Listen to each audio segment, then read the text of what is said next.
নমস্কাৰ বন্ধু বান্ধৱীসকল, স্বাগতম জনাইছোঁ ফ্ৰী এডভাইচ DRX ইউটিউব চেনেললৈ। বন্ধুসকল, আজিৰ ভিডিঅ'টোত মই ডাইবল চিৰাপৰ বিষয়ে আলোচনা কৰিম। ডাইবল চিৰাপটো কি বেমাৰত ব্যৱহাৰ কৰা হয়, কম্পজিশ্যন, ছাইড এফেক্ট, MRP আৰু ড'জ আদিৰ বিষয়ে সম্পূৰ্ণকৈ আলোচনা কৰিম। তো বন্ধুসকল, ভিডিঅ'টো স্কিপ নকৰাকৈ সম্পূৰ্ণ চাই থাকক। বন্ধুসকল, ভিডিঅ'টো আৰম্ভ কৰাৰ আগতে আপোনালোকক এটা ৰিকুৱেষ্ট জনাওঁ, যিসকলে এতিয়ালৈকে মোৰ চেনেলটো ছাবস্ক্ৰাইব কৰা নাই তেওঁলোকে প্লিজ চেনেলটো ছাবস্ক্ৰাইব কৰি দিব, লগতে কাষত থকা বেল আইকনখন প্ৰেছ কৰি দিব। বন্ধুসকল, আমি ডাইবল চিৰাপটো কেতিয়া আৰু কিয় ব্যৱহাৰ কৰোঁ?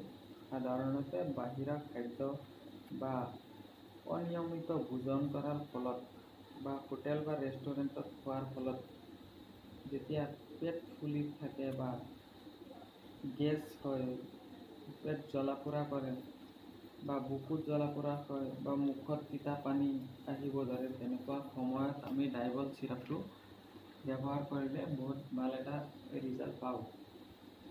বন্ধুসকল, ডাইবল চিৰাপটো ব্যৱহাৰ তেনেকুৱা ক্ষেত্ৰত আপোনালোকে ব্যৱহাৰ কৰিব পাৰে আৰু ইয়াৰ পৰা ইনষ্টেণ্ট ৰিলিফ পাব পাৰে।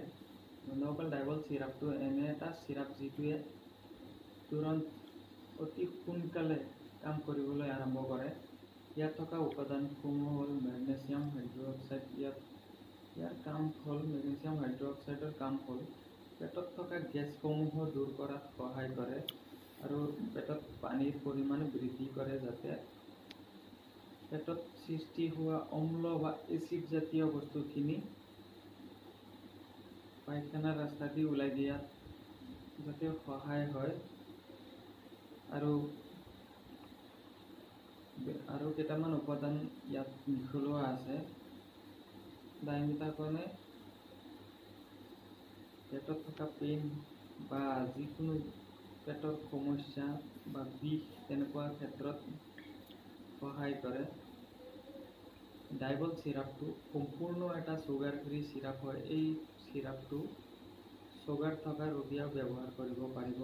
বন্ধুসকল, ডাইবল চিৰাপটো 200 আৰু 400 ml পোৱা যায়। 200 ml MRP হৈছে 115 টকা আৰু 400 ml MRP হৈছে 182 টকা। বন্ধুসকল, আপোনালোকে যদি 200ৰ সলনি 400 ml কিনে তেনেহ'লে আপোনালোকৰ বেনিফিটটো বেছি 400 ml শেষ হ'ব। বন্ধুসকল, আহক এতিয়া ইয়াত ড'জ সম্বন্ধে জানি লওঁ।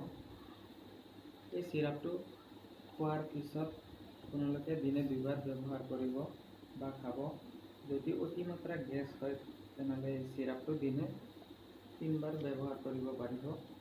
বন্ধুসকল, এয়া হওক ইয়াৰ ছাইড এফেক্ট সম্বন্ধে জানি লওঁ। সাধাৰণতে 2-3% মানুহৰ ক্ষেত্ৰত দেখা যায় মূৰৰ ঘূৰণি বা অইন কিবা হ'লে পাতলা পায়খানা হোৱা এনেধৰণৰ সমস্যা দেখা দিব পাৰে। বন্ধুসকল, এনেকুৱা কণ্ডিশ্যন হ'লে ডক্তৰৰ ওচৰলৈ যাব আৰু এই চিৰাপটো ব্যৱহাৰ কৰা বন্ধ কৰিব।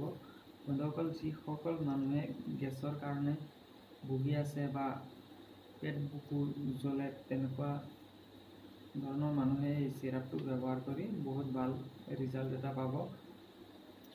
গতিকে বন্ধুসকল, আজিৰ ভিডিঅ'টো ইমানেই।